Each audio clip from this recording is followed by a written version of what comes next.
Phyllis Walker with the Arizona Game and Fish Department. Today we've got a tasty Arizona wildlife view show for you. First, we'll show you why you don't have to go all the way to New Orleans to get some great crawfish. And later we'll show you a recipe for elk from the chef at the historic Stockyards restaurant in Phoenix. Plus, we'll take you to an annual dove cook-off in Yuma for some tasty winning recipes. We've got all of this and more starting right now on Arizona Wildlife Views.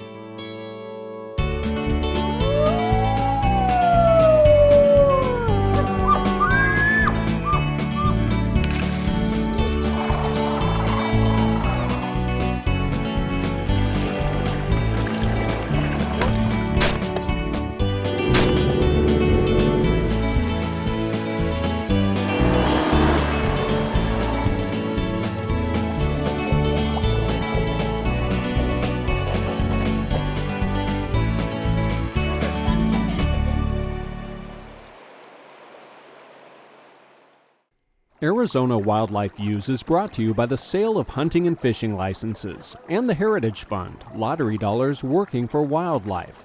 Some projects made possible by the Sport Fish and Wildlife Restoration Fund. When you think of crawfish, you think of Louisiana, right? It can also be the fresh catch of the day in Arizona. Take a look.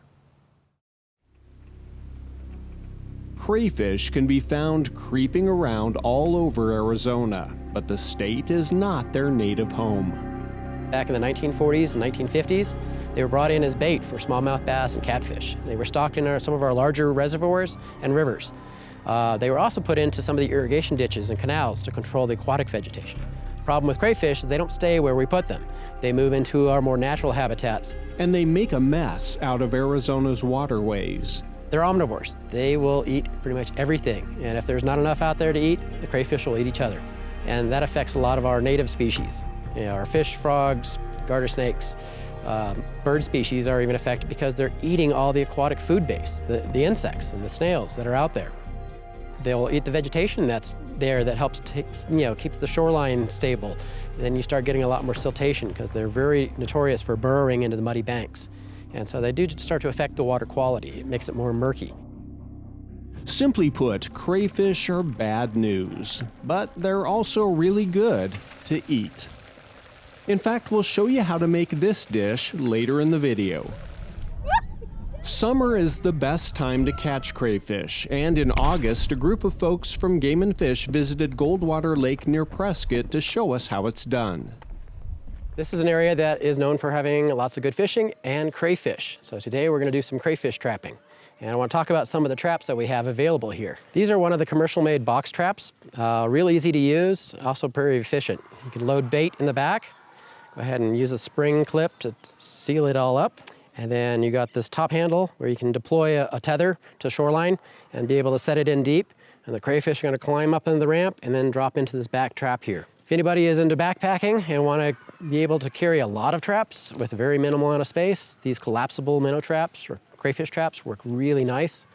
They're also very lightweight mesh. This is more of a cylindrical funnel trap, typical of most minnow traps or crayfish traps. This one's different in that it usually has a larger aperture on both ends. One of the last of the commercially made traps is this umbrella trap. And this is one that's fairly large that has a lot of openings for the crayfish to come on in, get into the middle where there's bait, and then there's a place for you to get into it and be able to extract the crayfish out. This last type of trap is what we call a two-ring crab pot trap. And the way these work is you'll be setting them down into the water with the bobber hanging up. So you got bait in the middle, and then the crayfish will crawl onto the top, and then at that point you'll use a dip net and hook pole to try to pull it off the bottom. Some of the old school ways of being able to catch crayfish are as simple as some bacon or hot dog on a string, or you can use fishing poles. We're gonna go ahead and bait up a bunch of traps. Hot dogs, bacon, chicken bones, rib bones. They will eat most anything, especially even some cut bait fish. We're gonna start deploying them around the margins of the lake. We're gonna be looking for areas that have a lot of rocky habitat, cover for the crayfish. Those are places where the crayfish are gonna be. All crayfish traps have to be 3 feet or less in any particular dimension. Anything larger than that is illegal. With a state fishing license, you can catch unlimited numbers of crayfish year-round. If you plan to leave your trap unattended, be sure to attach a waterproof ID tag with your name, address, and the number of your fishing license. It's the law. After about an hour and a half, it's time to check the traps.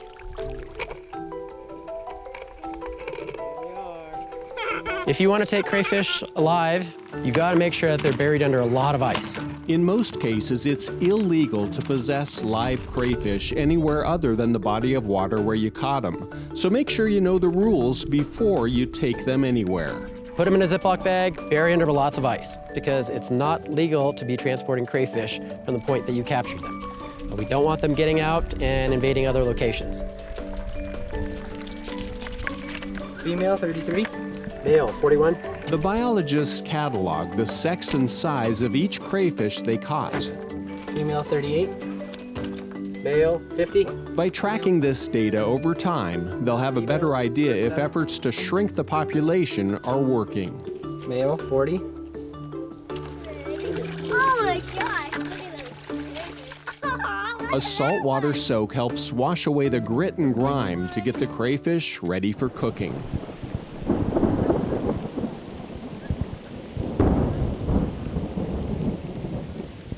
We had quite a rainstorm at the end of the day, so we're back here on a different day.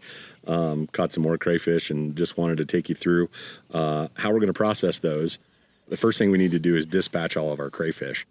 So likely a lot of these crayfish have already died from being underneath the ice. What you want to do is take the crayfish and just take a good sturdy knife. What you're looking for is right here at the base of the head and the thorax there. Is place the tip of your knife right there, and you're just slicing right down the middle of their head. And that finishes them off pretty quickly. It's the fastest, humane way to dispatch. Now the next phase we're gonna go to, like I said, is removing, deveining the crayfish and then taking the tail, separating the tail from the body. All these crayfish have 5 little fins here on their tail. You grab that center fin, snap in one direction and then the other, and you pull the vein right out. You want to grab up here, this last section of their tail, and just kind of twist and pull. Separate that tail out. So now this next part, what I do is I lay the crayfish tail flat, and a lot of times what I'll do is I just put the edge of my fingernail or whatnot just to be able to hold it in place, because what you're doing is putting pressure and rolling your way through the crayfish. And it squeezes the meat right out of the tail and have a nice little chunk of crayfish tail meat here. So we ended up with about a half a pound of crayfish tail meat. This recipe here is just my version of a Spanish tapas dish. They usually do it with shrimp.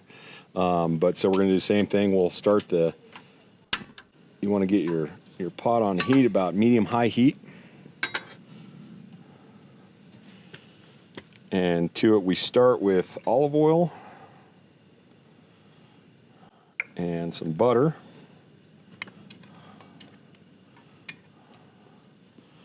Get that starting to melt. And what I'm trying to do here is I'm going to add the red pepper flakes.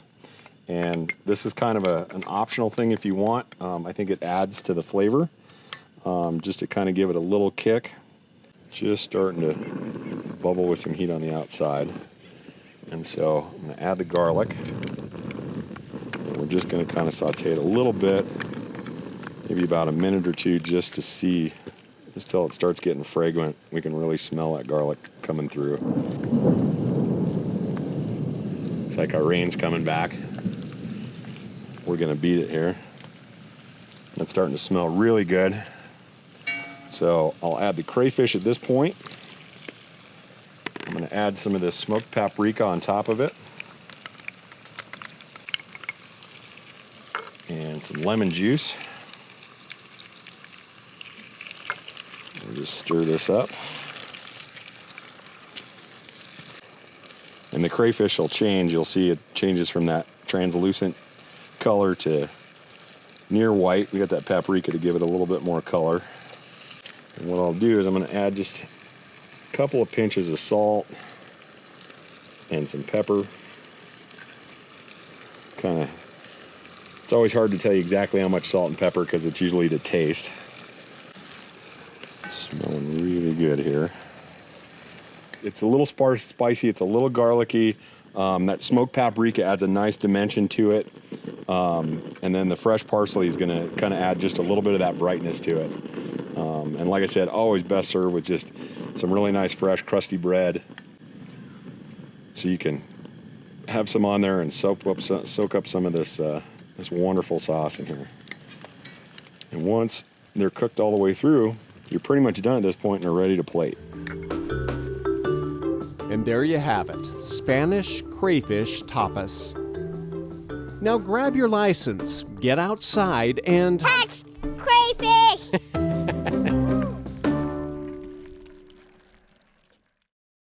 Hi there, my name is Michael Shea. I'm the chef here at the Stockyards Restaurant. What I'm going to do for you today is one of our signature dishes. It's our elk medallions with our rosemary juniper demi-glace and a chive potato cake. What I'm going to do first is I'm going to start with heating up a pan. We're going to make the demi. I start with unsalted butter. Please use unsalted butter. Don't use salted, as it might skew the dish. Small amount of unsalted butter. We're going to get that hot. And then we're going to add our fresh juniper berries. We're going to toast those juniper berries to get a small gloss.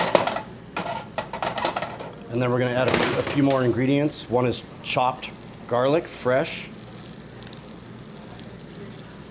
We're going to get that barely golden brown. You never want to brown garlic too much or it gets bitter, just so you know. We're going to give that a stir so it doesn't stick. Again, sticking in a pan causes it to brown. It does get bitter. Next, we're going to add a few dried bay leaves. These were fresh. We dry them here at the restaurant. Again, watching that garlic, please make sure it doesn't get brown. I have here fresh chopped rosemary. This is an integral part of this demi-glace. It blends very well with the fresh juniper berries. Smelling really good. And then we're going to deglaze it with some red wine. You can use anything that you'd like. You can use cognac. You can use your favorite craft brew. I chose the red wine. A nice Merlot works very well. I chose red wine today just to give it a little subtle flavor. We're going to deglaze that pan. That brings up all of those flavors that are sticking to the rim of the pan. And then we're going to reduce it. We're going to reduce it just a small amount so that it gets a little thicker, a little bit more. And then at this stage, we're going to reduce it, and then we're going to add our demi-glace. The demi-glace we make in-house. I didn't want to do it today because it's a long process. We roast bones. It's almost a 24-hour process. What demi-glace is basically a reduced beef stock. Very strong. With what you have here, the demi's poured in. We're going to bring that to a boil. You can choose to thicken it. There's a couple different ways you can thicken demi-glace, especially this one. You can use roux, which is flour and butter. You can use another roux, which is salad oil and butter, or you can use slurry, which is cornstarch and water. Cornstarch and water slurry tends to give it more of a bright gloss, where a roux might tone it down a bit. You can also add caramel color if you'd like to give it a pop of really dark pop. That's pretty much it for that stage. We're going to bring that to a boil. We're going to thicken it, and it's off to the side. So we're going to move on to our next step, which is going to be the chive potato cake. And that we do in-house, of course, fresh every night.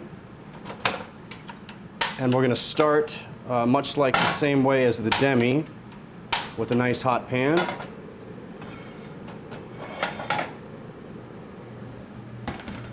And we're going to add a few key ingredients. One is bacon fat or bacon grease. We make our bacon bits in-house from scratch, so we render the fat. We save that for the walk-in for a few different things. One is this dish, so I have the bacon fat. We're going to get that nice and hot. We also here at the restaurant use bacon fat to smear our baked potatoes for our baked potatoes at night. Kosher salt and bacon grease on top of a baked potato, really good touch. So we're going to start with re-rendering that fat all over again. We're going to add fresh chopped shallots. We're going to give those just enough time in there to get glossy. You don't really want to brown those because one of the next steps is going to be a caramelized onion. You don't want them to clash. Next, we're going to add some fresh chopped garlic. You can't really go wrong with garlic. I don't know if you can get the smell of those two together, but it's really nice. Then we're going to pop in some caramelized onions. We use red onions for this. I've just felt as a chef that it's a stronger a stronger flavor. You can use the yellow colossals. Stay away from the medallions or anything sweet. You do want that punch. Then we're gonna add some bacon bits. These are the bits that we make in-house that I spoke about earlier to render the bacon grease. We're gonna get those nice and hot. Get a good smell for that. And then last but not least, we're gonna add the fresh cut chives. You don't wanna get these too hot. You just wanna sweat them out and get some of that flavor to pop. If you go too long, they're gonna get damp. They'll break down and you'll lose the flavor. So as you can see, I got almost like a nice little soup mixture right here. Smells really good. And then we're gonna take that soup mixture and we're gonna pop it into our mashed potatoes. Mashed potatoes you can make your recipe, it doesn't really matter. We choose here at the restaurant to use roasted garlic, fresh milk, of course, fresh butter. Idaho potatoes, Yukons work really well in this recipe. Yukons are a smaller potato. We choose to use larger potatoes for the peel. I'm gonna pop this off. And then right here, we're gonna add this mixture to our mashed potatoes.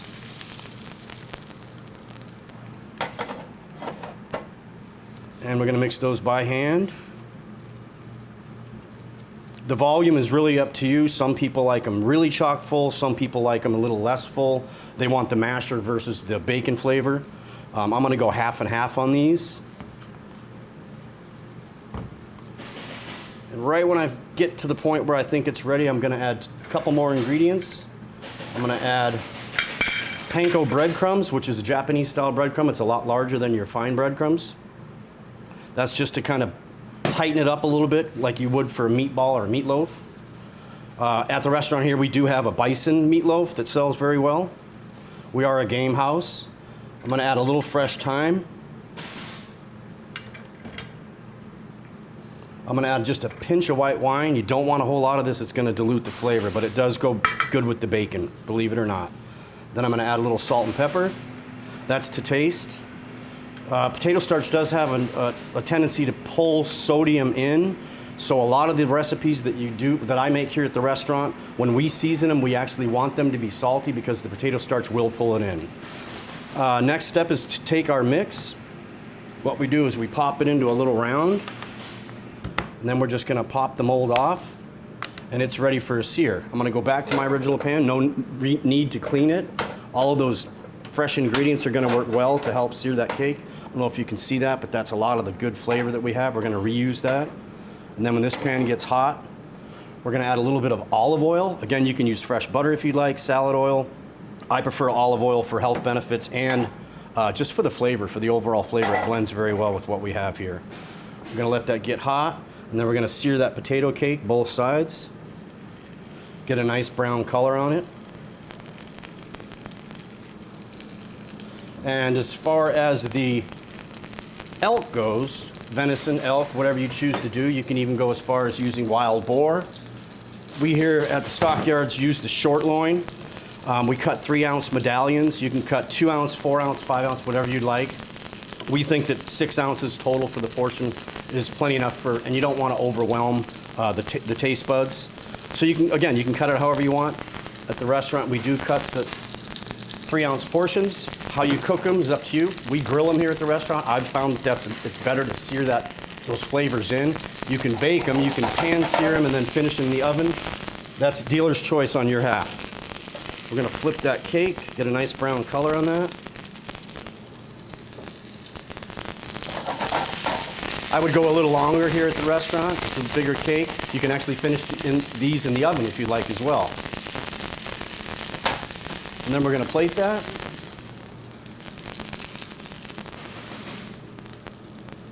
We're gonna top it with a grilled elk medallion, and then we're gonna finish it off with our rosemary demi. And here at the restaurant, we just finished with the little chopped parsley. And that is our elk medallions. There we go.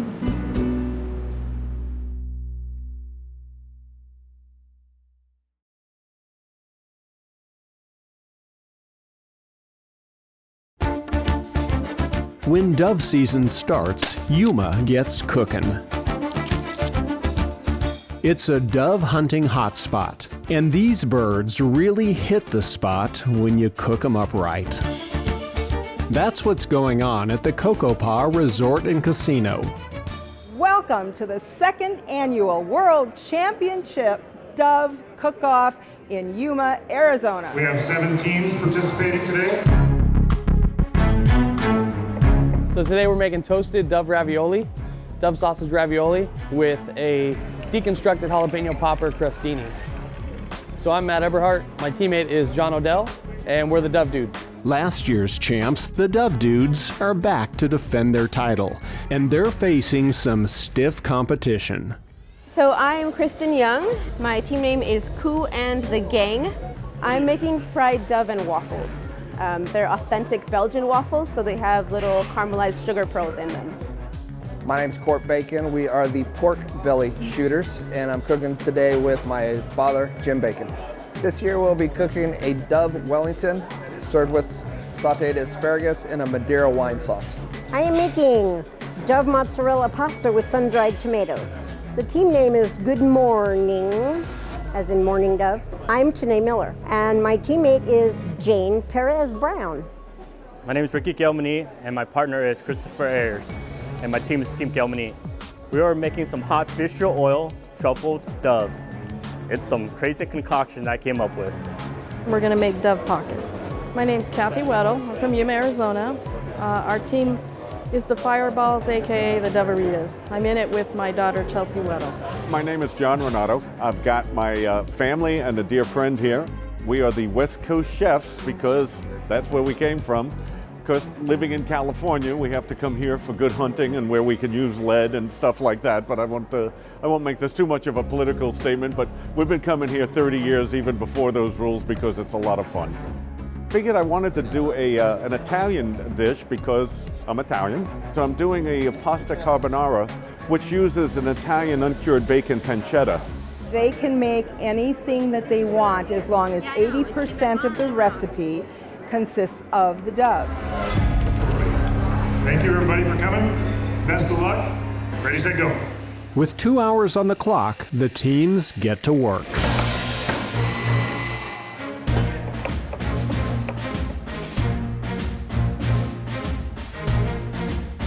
Across the room, celebrity chef and cookbook author Hank Shaw is demonstrating how to clean and grill some delicious dove. Meanwhile, things are looking and smelling great. As the teams finish their creations, they plate the food and send it off to the judges.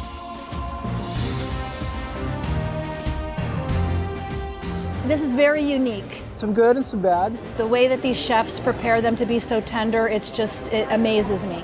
Doves should be cooked medium rare, and we haven't had that yet, so I'm hoping to see that in the next 4. After getting a taste of everything, the judges tally their scores 191? Okay. and talk about their favorites. The sauce was great. The judges have come to a consensus. Team number 7. Third place went to Team Keomani for its hot bistro oil with white truffle dove. Team number 2. The pork belly shooters Dove Wellington took second place. And first place, Is that the Dove Dudes? yep, defending world champions the Dove Dudes took the top prize with their toasted dove ravioli. I think its flavors were really approachable. It was easy to eat, it was fun to eat, it looked pretty. The toasted ravioli is kind of a northeastern thing, and the crostini is something a little bit different. We really wanted to play that up, and the traditional Dove flavors. Back to back. To actually win again was, really kind of overwhelming and exciting. And it's interesting to see how other people are approaching, one of the most popular game birds in America and how they're cooking it. I really like the Wellington dish. If the dove and waffles had an actual side dish, I might have voted that one as number 1 because that was a great thing to eat. Overall, it was a delicious day featuring fresh and healthy dove harvested from the skies around Yuma. A fine example of field to table cooking. There were some good dishes. I hope you've enjoyed this delicious look at our show today. I'm Phyllis Walker. Until next time, get out there and enjoy those Arizona wildlife views.